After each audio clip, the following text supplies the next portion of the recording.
Fashion. Personality you can buy. It's what makes some people look fun and fabulous and what makes most men in their 20s wear variations of a plaid button-up shirt every single day. Listen, I've decided I'm not even going to try. I'm just going to wear versions of this until I'm dead. That's it. Have you ever wondered how our clothes can be made so cheaply? It's nearly impossible to do here in the United States with our restrictions on how young people can be and how many hours they can work, our minimum wage laws, and our requirements for safety.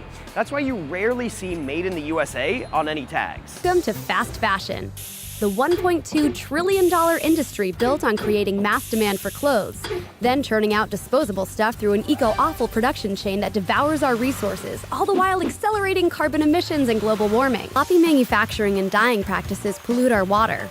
Fossil fuels are burned to transport clothing around the world. Exploitative labor is used in developing countries. And all this so cheap clothes can wind up in a store near you.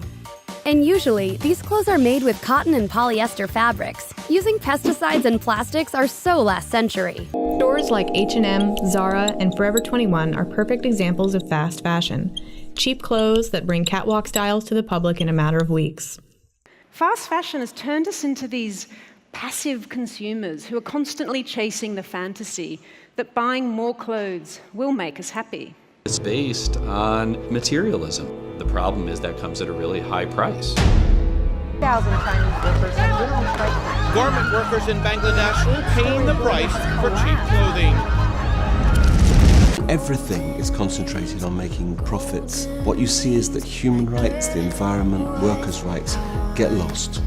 My God, we can do better than this. Our actual business model is completely unsustainable. Unless you change that model, you can't change anything. I think every industry has to be pushed. It has to be answerable to how it's manufacturing, how it's producing a product.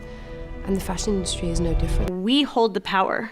And if we see ourselves as citizen consumers, and if we vote with our dollars, we can change the industry because they're just following what we're doing.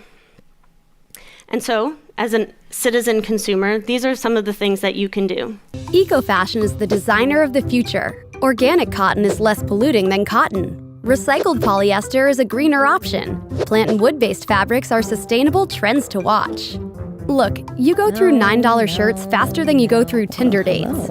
The average American buys a new piece of clothing every 4 to 5 days, and some of that disposable datewear could take over 200 years to decompose in landfills. And when it's time to ditch your duds, remember that, hey, recycling old clothing is a thing. So is donation. Remember what they say, one person's trash is another's ironic t-shirt.